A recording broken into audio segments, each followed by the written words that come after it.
शिव गुरु के चरणों में प्रणाम करती हूँ। मैया पार्वती के चरणों में प्रणाम करती हूँ। मेरा प्रणाम स्वीकार हो। साहेब भैया के चरणों में प्रणाम करती हूँ। नीलम दीदी के चरणों में प्रणाम करती हूँ। मेरा प्रणाम स्वीकार हो। सभी देवी देवताओं को प्रणाम करती हूँ। सभी माता पिताओं को प्रणाम करती हूँ। मेरा प्रणाम स्वीकार हो। सभी गुरु बहन गुरु भाइयों को प्रणाम करती हूँ। मेरा प्रणाम स्वीकार हो। साहेब भैया नीलम दीदी के माध्यम से हमें 3 सूत्र मिला है। पहले में दया मांगना है, दूसरे में चर्चा करना है, तीसरे में 1 से 8 बार से प्रणाम करना है। दया किस तरीके से मांगना है कि जैसे दरवाजे पे भिखारी आता है, दया से, भाव से, नेमी से, प्रेम से। और कैसे दरवाजे पे भिखारी आता है, बहन 2 मुट्ठी दाना दे दीजिए, बहन कुछ खाना दे दीजिए, कुछ पैसा दे दीजिए। इसी तरीके से हमें देवों के देव महादेव से आंचल फैला के, दामन फैला के हमको देवों के देव महादेव से दया मांगना है। शिव गुरु आप हमारे गुरु हैं, हम आपके शिष्य हैं। शिव गुरु आप अपने शिष्य पर दया कीजिए, मेरे गुरु दया कीजिए। और दूसरे में आने जाने वाले व्यक्तियों को हमें बताना है, बहन हम शिव के शिष्य बन गए हैं, आप भी शिव के शिष्य बन जाइए। भाई हम शिव के शिष्य बन गए हैं, आप भी शिव के शिष्य बन जाइए। और तीसरे में 1 से 8 बार से प्रणाम करना है। रुद्राक्ष की माला द्वारा कर सकते हो, सांस द्वारा कर सकते हो, उंगली द्वारा कर सकते हो, जैसे आपका दिल चाहे, मन चाहे उसी तरीके से। और 1 से 8 बार देवों के देव महादेव को प्रणाम करना है। आइए आप सबका कमलेश भक्ति चैनल पर स्वागत है। मैं आपको एक शिव चर्चा सुनाने जा रही हूँ और चर्चा को, कथा को पूरी सुनना चाहिए। आधी सुनने पे देवों के देव महादेव का अपमान होता है, पूरी सुनने पे सम्मान होता है। इसीलिए कभी भी कथा को, चर्चा को आधा नहीं सुननी चाहिए, पूरी ही सुननी चाहिए। और लास्ट में कमेंट में हर हर भोले ओम नमः शिवाय जरूर लिख देना चाहिए।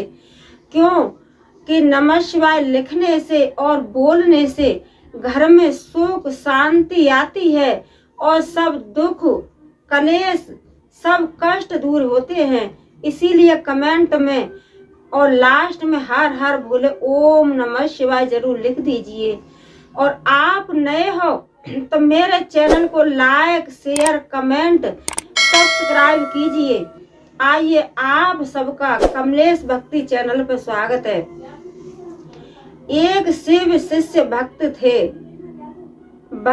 तो भक्त तो अपना बड़ा पूजा पाठ करते थे, लेकिन उनके अंदर ऐसी खूबियां थी कि उनके दरवाजे पर कोई भी भिखारी आता था तो बड़े प्यार से भिखारी को भीख देते थे। और जब भूखा आता था तो भूखे को भी खाना खिलाते थे और जरूरतमंदों की भी जरूरतें पूरी करते थे। और क्या करते थे कि उनका ये एक नियम था कि सवेरे शाम और चेंटियों को भी चुगाते थे आटा लेकर के, और आटे में चीनी या बूरा मिला करके चींटियों को हर रोज खिलाते थे। तो यही उनके नियम थे। लेकिन उनके अंदर एक थोड़ी सी, आप चाहे गलती मानो या अच्छा मानो, क्योंकि उनके अंदर एक ये था कि वो कहीं भी कभी भी एक न्याय की बातें करते थे, न्याय वाली बातें करते थे। तो कहीं जैसे झगड़ा होता था तो वहां पर दोनों पार्टियों को समझाते थे। लेकिन उनका ये था कि जिस पार्टी की उनको कमी नजर आती थी तो उस पार्टी को थोड़ा सा वो डांटते थे और समझाते थे। तो जो डांटते थे तो उस पार्टी को ना उनकी बातें थोड़ी सी खराब लग जाती थी। तो उनके अंदर यही था। तो क्या होता था कि उनका यही शुरू से नियम था कि वो अच्छे के लिए अच्छे थे और खराब के लिए खराब थे। तो कहीं भी जैसे लड़ाई होती थी, कहीं टेंशन होती थी, तो उनका शुरू से यही नियम था कि जो सही है वो सही है और जो गलत है वो गलत है। कोई आदमी ऐसा होता है कि गलती भी करता है और बाद में शेर भी बनता है, और कोई आदमी ऐसा है कि उसके अंदर कोई गलती नहीं रहती है, फिर भी वो अपना सर नहीं झुकाता है, सर ही झुकाता है। क्यों कि समझदार आदमी की यही पहचान होती है कि जो जिस आदमी की गलती नहीं है वो झुक जाएगा, और जो कोई वैसा आदमी होता है तो वो कभी झुक नहीं सकता है। तो वही उनके अंदर गलती थी कि वो सारे बातें समझते भी थे, पूजा पाठ भी करते थे, लेकिन उनका यही था कि जो गलत है वो गलत है और सही है वो सही है। तो जो दूसरी पार्टी की तरफ जैसे बोलते, जिसकी गलती थी तो उसको गलत बताते थे, तो वही इंसान या लेडीज उनको गाली देते थे, उनके मुंह पे नहीं पीछे गाली देते थे कि ये साला ऐसा है कि वैसा है, जे मतलब ऐसी बातें करता है, उधर को ऐसे कहा, हमसे ऐसे कहा, इसी तरीके से उनके मुंह पे नहीं, और लास्ट में और उनको जो है गाली देते थे। लेकिन वो इतने बड़े भक्त थे कि उनका नियम था कि अपना नहाना धोना और पूजा पाठ श्रद्धा भक्ति से भगवान का, शिव गुरु का पूजा पाठ करते थे और उनको जल भी अर्पित करते थे। और जो उनका नियम था कि सवेरे शाम और आटा लेकर के और जो चींटियों को चुगाते थे सुबह भी और शाम भी। तो वो जो बाद में उनको जो गाली देते थे तो उनकी सब गालियां माफ हो जाती थी। क्यों कि वो इतना पहली बार तो वो अपने शिव के शिष्य थे और दूसरी बार वो इतना पुण्य करते थे कि जो चींटी थी उनको सुबह शाम आटा और बूरा मिक्स करके और उनको जो खिलाते थे चींटियों को। तो उनका यही नियम था। तो उनका पूरी जिंदगी इसी तरीके से चलता रहा। तो वो 10 आदमी के अच्छे थे तो 10 आदमी के वो खराब भी थे। तो 10 आदमी उनको अच्छे बताते थे तो 10 आदमी गलत भी बताते थे। इसी तरीके से समय चलता रहा उनकी। और जो वृद्धा उम्र हो गई, धीरे धीरे उम्र उनकी बढ़ती गई, वृद्धा उम्र हो गई। तो क्या हुआ कि जब लास्ट समय उनका आया तो लास्ट समय में और उनकी मृत्यु हुई। तो मृत्यु उनकी हुई तो वो भगवान के पास पहुंचे। तो भगवान के पास जाकर के और कुछ आदमी तो कहें कि इनको मनुष्य का जन्म नहीं मिलना चाहिए, क्योंकि ये है उन आदमियों को और जो गाली देते थे और दूसरों को जो वो करते थे। एक पार्टी को प्यार से समझाते थे तो दूसरी पार्टी को और गलत बताते थे। तो ये बातें खत्म हुए। तो यही बातें माँ अपने शिवलोक में यही बात होने लगी।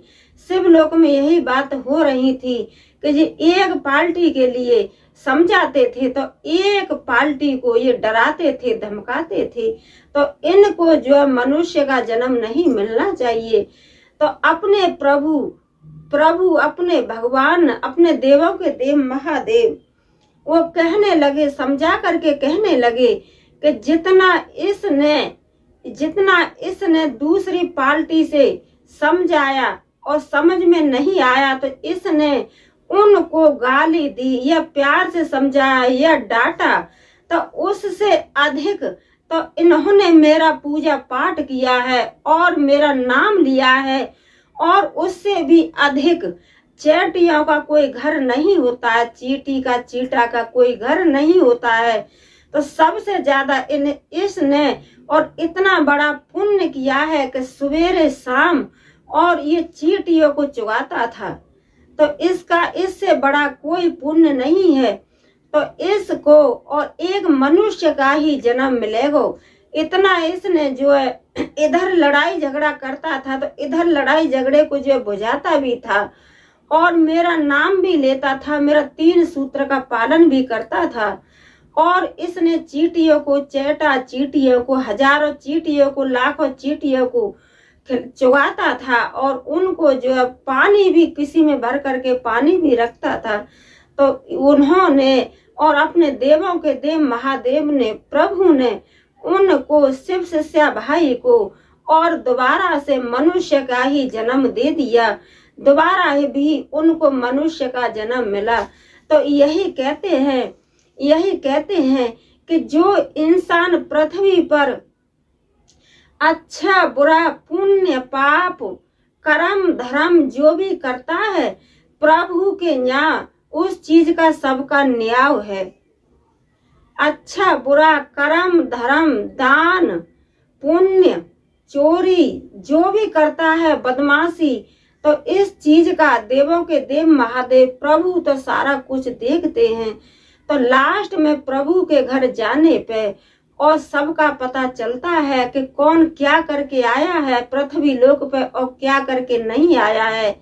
तो जो शिव शिष्या भाई थे उन्होंने और इतना थोड़ा बहुत गाली गलौज भी देते थे, तो एक पार्टी को समझाते भी थे और अपने देवों के देव महादेव के प्रिय शिष्य भी थे। 3 सूत्र का पालन भी करते थे और चींटियों को भी चुगाते थे, पानी भी रखते थे चींटियों के लिए, जमीन में थोड़ा सा पानी गिरा देते।